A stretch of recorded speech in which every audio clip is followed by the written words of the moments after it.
জি ভাইরা, ইবনুল কাইয়িম রাহমাতুল্লাহ আলাইহি যে 20টি ব্যবধান উল্লেখ করেছেন যে জ্ঞান আর সম্পদের মাঝে, তার মধ্যে 1 নম্বর ব্যবধান হচ্ছে জ্ঞান হচ্ছে নবীদের মিরাস। জ্ঞানটা কি? নবীদের মিরাস। নবীরা মিরাস রেখে গেছেন ওহীর জ্ঞান, কুরআন সুন্নাহর জ্ঞান। আর এর বিপরীতে সম্পদ হচ্ছে ধনীদের মিরাস। কি? কার মিরাস? ধনীদের মিরাস, রাষ্ট্রপতিদের মিরাস। তাহলে রাষ্ট্রপতিদের মিরাসের গুরুত্ব বেশি না আম্বিয়া কেরামের মিরাসের গুরুত্ব বেশি? আম্বিয়া কেরামের। দ্বিতীয় নম্বর পার্থক্য আছে জ্ঞান মানুষকে রক্ষণাবেক্ষণ করে। একজন জ্ঞানী নিজকে নিজে রক্ষা করতে পারে, তার জ্ঞান তার জন্য রক্ষা কবচ। কিন্তু সম্পদকে মানুষ রক্ষা করতে হয়, সম্পদ মানুষকে রক্ষা করে না, নাকি? সম্পদ নিজে পাড়া দিতে হয়, আর জ্ঞান মানুষকে পাড়া দেয়। তাইলে লাভজনক কোনটা?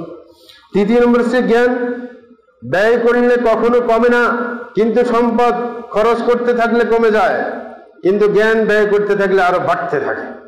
যে ব্যক্তি শিক্ষিত এবং শিক্ষকতার ক্ষেত্রে আপনি সবসময় লেগে আছে, তার জ্ঞান শক্তিশালী, কারণ যত ব্যয় করতেছে তার জ্ঞান তত বাড়তেছে। কিন্তু সম্পদ ব্যয় করলে সম্পদ কমে যায়, সম্পদ কমতে কমতে এক সময় সে ফকির হয়ে যায়। এমন অনেক ধনী ছিল সমাজের মধ্যে, এখন গরিব হয়ে গেছে, নাকি নাই? আছে। এরকম ভাবে 4 নম্বর পার্থক্য আছে যে সম্পদের মালিক যারা, যখন সে মৃত্যুবরণ করে তখন সম্পদ নিয়ে যেতে পারে না, নাকি সম্পদ নিয়ে যায়? সম্পদ নেওয়া যায় না, কিন্তু জ্ঞান অর্জন করে জ্ঞান তার সাথে কবর পর্যন্ত পৌঁছায়। যখন আপনার সুয়াল দেওয়া হয় কবরের মধ্যে, তখন তাকে জিজ্ঞাসা করা হয় তুমি কিভাবে জানলে, এই উত্তরগুলো কিভাবে জানলে? তখন সে বলবে যে আমি কোরআন পড়েছি, কোরআন থেকে জেনেছি। তাহলে তার জ্ঞান কবর পর্যন্ত গেছে নাকি যায়নি? হ্যাঁ, জ্ঞান কবর পর্যন্ত যায়। তারপরে এরকম ভাবে জ্ঞান আর সম্পদের মধ্যে পার্থক্য, জ্ঞান সম্পদের উপর কি করে? কর্তৃত্ব অর্জন করে। একজন জ্ঞানী যদি হয়, সে সম্পদের উপর কি তার কর্তৃত্ব অর্জন হয়, সম্পদের ব্যাপারে সে বিচার ফয়সালা করতে পারে। নাকি একজন কাজী যিনি বিচারক, তিনি সম্পদের বিচার ফয়সালা করেন না? করে, কিন্তু সম্পদ জ্ঞানীর উপর বিচার ফয়সালা করতে পারে না। হ্যাঁ, তাহলে তার বিপরীত। 6 নম্বর পার্থক্য, জ্ঞান কাফেরকে দেওয়া হয়, ইমানদারকে দেওয়া হয়, এবং নেককারকে দেওয়া হয়, বদকারকে দেওয়া হয়, কিন্তু সত্যি না সম্পদ। সম্পদ আপনি সবাই পায়, সম্পদ আপনার কি কাফেরও পায়, মুসলমানও পায়, তারপরে যে খারাপ মানুষ সেও পায়, যে ভালো মানুষ সেও পায়। কিন্তু একমাত্র জ্ঞান যেটা লাভজনক জ্ঞান, সেটা একমাত্র ইমানদার পায়। কে পায়? ইমানদার। তাইলে ইমানদার একমাত্র লাভজনক জ্ঞানের অধিকারী হয়। আর অন্যরা যে জ্ঞান শিখে সেটা দিয়ে লাভ হয় না। যারা লাভজনক জ্ঞান শিখে না, অনেকে আছে না বড় স্কুল কলেজ ইউনিভার্সিটিতে বড় শিক্ষিত হয়ে পরে রাষ্ট্রের জায়গায় জায়গায় বসে লুটপাট করে, নাকি? তাদের এই জ্ঞান কোনো লাভ দিচ্ছে? লাভ দেয়? জনগণের টাকা লুটপাট করা শিক্ষা দিয়েছে তাকে। তাইলে সত্যিকার জ্ঞান সেটা ইমানদার একমাত্র অর্জন করতে পারে। 7 নম্বর পার্থক্য, সম্পদ সেটার প্রয়োজন অনুভব করে সবাই। সম্পদের অর্জন, সম্পদের প্রতি প্রয়োজন অনুভব করে। রাষ্ট্রপতি যেরকম, প্রত্যেকেই সম্পদের দরকার হয়। কিন্তু আপনার যেই ব্যক্তি আপনার জ্ঞানের অধিকারী, জ্ঞানের প্রতি প্রত্যেক মানুষ, কারো কারো আবার সম্পদের দরকার হয় না। যে নিজে সম্পদশালী তার সম্পদের দরকার হয়, যে বুকা পাকায় তাকে কষ্ট পায় তার সম্পদের দরকার হয়। কিন্তু যে অনেক হাজার কোটি টাকার মালিক, তার কি সম্পদের দরকার হয়? হয় না। কিন্তু জ্ঞান সবার দরকার হয়। রাষ্ট্রপতিরও জ্ঞান দরকার, একজন কি রিক্সা চালকেরও জ্ঞান দরকার, নাকি জ্ঞান সবার দরকার না? তাহলে জ্ঞান হচ্ছে সবার দরকার, কিন্তু সম্পদ সবার দরকার না। যে বেশি সম্পদ অর্জন করে ফেলছে তার জন্য এটা যথেষ্ট। অনেকের সম্পদ এত বেশি যে তার সম্পদ দিয়ে তারপরে 7 বংশ খেয়ে যেতে পারবে, এরকম হাজার হাজার কোটি টাকার মালিক। হ্যাঁ, তার তো আর কি সম্পদের প্রয়োজন হয় না। এই কারণে ওদের ছেলেরাই নষ্ট হয়ে যায় বেশি। আপনার আরেকটা হচ্ছে জ্ঞানের কারণে মানুষের আত্মিক পরিশুদ্ধি লাভ হয়। জ্ঞান যদি বাড়ে, মানুষের নিজে পরিশুদ্ধ হয়, নিজে ভালো মানুষের রূপান্তরিত হয়। কিন্তু সম্পদ পরিশুদ্ধ হয় না, সম্পদকে জ্ঞান দিয়ে পরিশুদ্ধ করতে হয়, নাকি? একজন সম্পদের মালিক উল্টা পাল্টা ভাবে কি সম্পদ অর্জন করেছে, এখন এই সম্পদকে পরিচ্ছন্ন করতে হলে জ্ঞানের দরকার হয়, ঠিক না? তাইলে জ্ঞান মানুষকে আপনার পরিপূর্ণতার দিকে নিয়ে যায়, সম্পদ মানুষকে খারাপের দিকে নিয়ে যায়। 9 নম্বর পার্থক্য হচ্ছে যে জ্ঞান মানুষকে গাদ্দারি শিক্ষা দেয়, অহংকার শিক্ষা দেয়, আর এটা হচ্ছে সম্পদ। আর জ্ঞান মানুষকে নম্রতা শিক্ষা দেয়, নাকি? একজন জ্ঞানী সে নম্র হয়ে যায়, সে জানে এই জ্ঞানটা আল্লাহ দিয়েছেন, এটা আমার নিজের কৃতিত্ব না, আল্লাহ আমাকে জ্ঞানী বানিয়েছেন। যত বড় আলেম হয় তখন নিচু হয়ে যায়, হ্যাঁ, নিজে বিনম্র হয়ে যায়। কিন্তু সম্পদ মানুষ অহংকারী বানিয়ে তোলে এবং গাদ্দার বানিয়ে তোলে, তখন মানুষের মধ্যে তাফালিং করেছে। তাইলে জ্ঞান কি করে মানুষকে আব্দিয়ত শিক্ষা দেয়, গোলাম হওয়া শিক্ষা দেয়, আল্লাহর গোলাম, যে আল্লাহর গোলাম হতে হবে। 10 নম্বর যেটা জ্ঞান আর সম্পদের মধ্যে পার্থক্য, যে কোনো মানুষ যারা আল্লাহর আনুগত্য করতে শিখেছে তারা জ্ঞানের মাধ্যমে শিখেছে। জ্ঞান যত বাড়ে জ্ঞানের মাধ্যমে আল্লাহর আনুগত্য প্রতিষ্ঠিত হয়, কিন্তু সম্পদ যার বাড়ে তাকে আল্লাহর অবাধ্য করে তোলে, নাকি না? সম্পদ যার যত বাড়ে সে তত বেশি অপরাধী হয়ে দাঁড়ায়, কিন্তু জ্ঞান বাড়লে অপরাধী হয় না, বরং আরো আল্লাহর বাধ্য হয় সে। তাহলে অনেক বিরাট পার্থক্য। এরকম ভাবে আপনার আরেকটা পার্থক্য আছে, জ্ঞানের মাধ্যমে মানুষ নিজের সৌভাগ্য অর্জন করতে পারে, যে কিভাবে সেই সৌভাগ্য হতে পারে। জ্ঞান তাকে পথ দেখিয়ে দেয়, কিন্তু সম্পদ দেখাতে পারে না। এই কারণে অনেক সম্পদশালী আলেমদেরকে দেখলে বলে দোয়া করবেন, মনে অশান্তি, নাকি? তাহলে সেই কি সৌভাগ্য অর্জন করতে পারে না। কিন্তু একজন জ্ঞানী ব্যক্তি সে মনের সুখ অনুভব করে, হ্যাঁ, সে শান্তি অনুভব করে। তাহলে আপনার সম্পদ সুখের পথে বাধার সৃষ্টি করে। 12 নম্বর পার্থক্য আছে যে জ্ঞান মানুষকে আপনার গোলাম বানিয়ে তোলে। জ্ঞান মানুষকে কি বলে? গোলাম বানায়।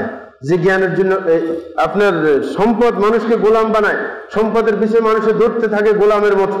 সে তার মান সম্মান কিছু চিন্তা করে না, যে কিভাবে সম্পদ আহরণ করবে এটার জন্য ছুটে বেড়ায়, না গোসল না কি আছে সব বাদ দিয়ে সম্পদ কেমনে বাড়ানো যায় সেটার চিন্তা করে। সুতরাং সেই সম্পদ মানুষকে গোলাম বানায়, কিন্তু জ্ঞান আল্লাহর গোলাম বানায়। কি করে?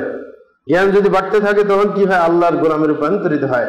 সে তখন কি আপনার সম্পদের গোলাম হয় না, হ্যাঁ। তাহলে সম্পদ গোলাম বানাতে চেষ্টা করে। আরেকটা আছে আপনার একজন সম্পদশালী ব্যক্তি, তার সম্পদ যতদিন থাকে ততদিন মানুষে তাকে মূল্য দেয়। কি করে? যার টাকা আছে, টাকা যতদিন থাকবে ততদিন মূল্য। কিন্তু জ্ঞান এমন নয়, বরং জ্ঞানের কারণে মূল্য একবারে চিরস্থায়ী হয়। একজন ব্যক্তি যখন জ্ঞানী হয়ে যায় তখন মানুষকে সম্মান করে, মানুষ তাকে সম্মান করে, তার জ্ঞান কিন্তু চলে যায় না, কিন্তু সম্পদ এক সময় চলে যায়। এই কারণে যে জ্ঞানী আস্তে আস্তে তার সম্মান আরো বাড়তে থাকে, যত বেশি জ্ঞানী হবে তত সম্মান বাড়তে থাকবে। 14 নম্বর পার্থক্য আছে একজন মানুষ যে সে আল্লাহর দিকে মানুষকে ডাকে তার জ্ঞানের মাধ্যমে। কেউ যদি বড় জ্ঞানী হয় তখন মানুষকে কার দিকে ডাকে? আল্লাহর দিকে ডাকে। আর যে ব্যক্তি সম্পদ আহরণ করে সে মানুষকে দুনিয়ার দিকে ডাকে। একজন সম্পদশালীর কাছে বসলে আপনাকে বুদ্ধি দিবে যে এইভাবে টাকা ইনভেস্ট কর, এইভাবে কর, তাহলে টাকা বাড়বে।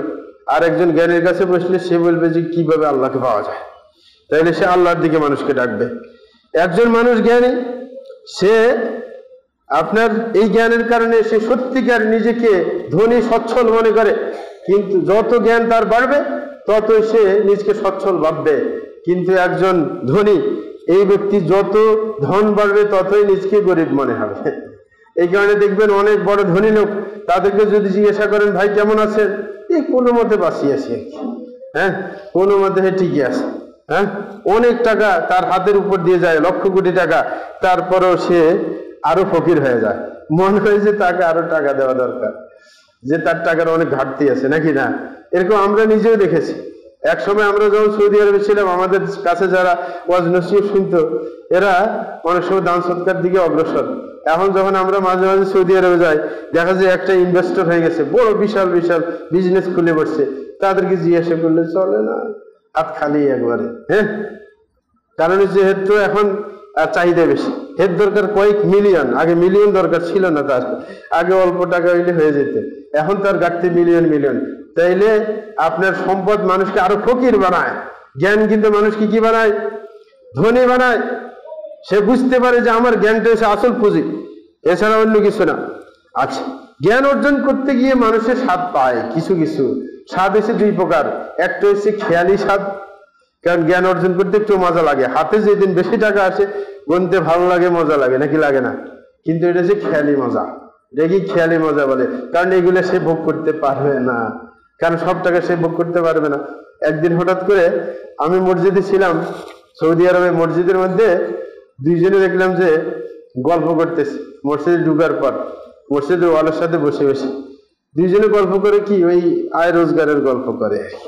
একজন আরেকজনেরকে জিজ্ঞাসা করে, ভাই এত বছর বিদেশ ছিলেন, কয় টাকা কামাইছেন, কি করছেন, না ওইখানে জমিন কিনছি, ওইখানে জমিন কিনছি, এটা করছি, সেখানে টাউনে দোকান কিনছি, তারপরে যে কামাইতে পারে নাই বেশি, এই ইমানদার একটু, সে হাসি দিয়ে বলে আপনি কিছুই করেন না, নিজের জন্য কিছুই কামাই করতে পারেন নাই, আপনি যতগুলা হিসাব দিলেন এগুলো গুনতে থাকবেন, এগুলো ভোগ করবে আপনার সন্তানরা, আপনি ভোগ করতে পারবেন না। এই আপনার দেখছি জামা একটা গায়ে দিয়ে 1 সপ্তাহ থাকেন, নতুন জামা ছিলেন না, তাহলে আপনি যেগুলো ব্যাংকে রাখছেন আর জমি রাখছেন এগুলো তো সন্তান খাইবে, আপনি তো খাইতে পারেন না, আপনি তো টাকা খাইলে কমে যাবে বিধায় আপনি জামা নতুন জামা ছিলেন না, পুরনো জামা গায়ে দিয়ে চলে, ঠিক না? তাহলে সুন্দর খবর যে এগুলো আপনি শুধু গনে যাবেন। আল্লাযী জামআ মালা ওয়া আদ্দাদা, কোরআনে আছে নাকি না? ওয়াইলুল লিকুল্লি হুমাযাতিল লুমাযা আল্লাযী জামআ মালা ওয়া আদ্দাদা, শুধু জমা করবে সম্পদ আর গণবে, এই গণার কাজই হবে, কিন্তু সব কি ভোগ করা হবে? ভোগ করা সব হবে না। হ্যাঁ, এই কারণে সম্পদ আহরণ করলেই আপনার ভোগ করতে পারে এরকম না, কিন্তু ওই যে গুনতে পারলে একটু মজা লাগে আর কি, কিন্তু এটা কতক্ষণ পরে চলে যায়, আরেকদিন যখন বেশি টাকা আসে না তখন মনটা খারাপ হয়ে যায়, তখন তাইলে এই খুশিটা অল্প সময়ের খুশি। আরেকটা হচ্ছে কেউ খুশি অনুভব করে যে সম্পদ বেশি হলে যত্র আমি খরচ করতে পারবো, আমার ইচ্ছা যা কিছু করো তাই করতে পারবো, তখন এই যে মজাটা, নিজের মন মতো চলতে পারবো, টাকা খরচ করতে পারো, এই মজাটা হচ্ছে ক্ষণিকের মজা। কিয়ামতের দিন সেই মজাটা কে শাস্তিতে রূপান্তরিত হবে, কারণ টাকা বেশি থাকার কারণে ব্যভিচার করেছে, হ্যাঁ, আরেকজনকে আক্রমণ করেছে, হত্যা করেছে, তার বিরুদ্ধে যে কোনো কাজ উল্টাপাল্টা করেছে, হ্যাঁ, সমস্ত গুনাহের কাজে লিপ্ত হয়েছে, মদ পান করেছে, তাইলে তার হিসাব দিতে হবে না কঠিন, তাইলে এই মজাটা তো ক্ষণিকের মজা, এটা বেশি মজা না। সুতরাং এটা হচ্ছে শুধু আপনার খেয়ালি মজা যেটাকে বলা হয়, অথবা পরকালের শাস্তি নিয়ে আসে এমন মজা। 17 নম্বর যে পার্থক্য সেটা হচ্ছে যে সম্পদের মালিক হয় তার দুইটা জিনিস সবসময় থাকে, একটা হচ্ছে হুজন আর একটা হচ্ছে হাম। হুজন হচ্ছে সম্পদ আহরণ করার জন্য আগ্রহ, মানে যখন সম্পদ না থাকে সে একটা চিন্তা থাকে, হাইরে সম্পদ কামাইতে পারলাম না, এতদিন এত কষ্ট করতেছি, ব্যাংক ব্যালেন্স করতে পারি না, এটাকে হুজন বলে। হ্যাঁ, মানে তার পেরেশানি থাকে। আর যখন সে ধনী হয়ে যায় তখন পেরেশানি থেকে হাইরে কে কোনটা লইয়া যায়, কে কোনটা ধ্বংস করে দেয়, হ্যাঁ, চতুর্দিকে ভয় থাকবে যে কারে দিছে, একজনের দায়িত্ব দিছে, একখানে ইনভেস্ট করছে, হে কোনো মারি দেয় কিনা, এই কোনো মারি দেয় কিনা, হে ঘুম টুম বাদ দিয়ে ওর পিছনে পারাদারি করে, ওর পিছনে পারাদারি করে, ওই অফিসে এখন যায়, ওই মানে বাণিজ্যিক সেন্টারে কতক্ষণ যায়, মানে পুরো দিন রাতে দৌড়ের মধ্যে থাকে যে কে কোন হান্দি মেরে দেয়, এই চিন্তা করে। হ্যাঁ, তখন সে পেরেশানি শেষ হয় না। একটা হচ্ছে সম্পদ কামাই করার পেরেশানি, আর একটা হচ্ছে কামাই করলে এটা রক্ষা করার পেরেশানি। তাইলে পেরেশানি দিকে ভিন্ন হয় না, কারণ বাংলাতে দুইটার ভিন্ন অর্থ নাই। আরবিতে হুজন বলা হয় না থাকে কামানোর পেরেশানি, আর হাম বলা হয় ছুটে যাওয়ার পেরেশানি, বাংলাতে দুটোটাকে পেরেশানি বলে। যাই হোক, কিন্তু যে সম্পদের মালিক নয় বরং কি জ্ঞানের মালিক, সে নিরাপত্তা অনুভব করে, সে কখনো অস্থিরতা অনুভব করে না, মনে শান্তি পায়। হ্যাঁ, যখন মূর্খতা চতুর্দিকে দেখে তখন জ্ঞানের কারণে সে মনে প্রশান্তি পায় যে আল্লাহ আমাকে বুদ্ধি শুদ্ধি দিয়েছেন, জ্ঞান দিয়েছেন, এই কারণে এদের মতো পাগলের মতো হন্য হয়ে ঘুরতেছি না। সুতরাং তার জ্ঞান তাকে আরো শান্তিতে রাখে, নিরাপত্তায় রাখে, খুশিতে রাখে। 18 নম্বর, যে ব্যক্তিকে জ্ঞানের কারণে সমাজের মধ্যে সামনে দেওয়া হয়, একজন ধনী লোক আসছে, তাকে ধনের কারণে স্টেজের উপর উঠায়, প্রধান অতিথি বানায়, নাকি সম্পদের কারণে অনেক আছে না? কিন্তু যে দিনে সম্পদ চলে যাবে প্রধান অতিথি হইবে, আর প্রধান অতিথি বিশেষ অতিথি কিছুই হবে না। কিন্তু জ্ঞান যার বেড়ে গেছে সে আজীবন যত বাড়বে তত বেশি জায়গায় প্রধান মেহমান হয়ে যাবে, নাকি? যত বাড়বে তত বেশি জায়গায় প্রধান মেহমান হবে। কিন্তু সম্পদশালী টাকা চলে গেলে সব প্রধান মেহমান আর হইতে পারবে না, পিছনে পড়ে থাকবে। হ্যাঁ, এটা হচ্ছে মুশকিল। এরকম ভাবে 19 নম্বর পার্থক্য ইবনুল কাইয়িম বলেছেন যে সম্পদের মালিক সেই ব্যক্তি মৃত্যুবরণ করতে চায় না, আল্লাহর সাথে সাক্ষাৎ দিতে চায় না, কারণ সে চায় যে আমি আরো বেশি দিন বাঁচি থাকি, আরো বেশি সম্পদ অর্জন করি। কিন্তু যার জ্ঞান বাড়ে সে সব সময় আল্লাহর উপর নির্ভরশীল, যে আল্লাহ যখনই চাইবে আমি যাইতে রেডি, নাকি? জ্ঞান যখন বাড়তে থাকে তখন সে মৃত্যুকে ভয় পায় না। 20 নম্বর পার্থক্য যেটা বলছিলেন যে জ্ঞানী ব্যক্তি মারা গেলে তার সুনাম ছড়াইতেই থাকে, কিন্তু ধনী মারা গেলে তার সুনাম ছড়ায় না, কে? তার সাথে সাথে তার সুনামও মরে যায়, তাই না? কিন্তু জ্ঞানের কারণে সুনাম ছড়াইতে থাকে। তাহলে 20টা পার্থক্য আমরা বুঝতে পারলাম জ্ঞান আর সম্পদের মাঝে। তাইলে আমরা কি জ্ঞানকে প্রাধান্য দিব না ধনকে প্রাধান্য দেব? জ্ঞানকে প্রাধান্য দিতে হবে।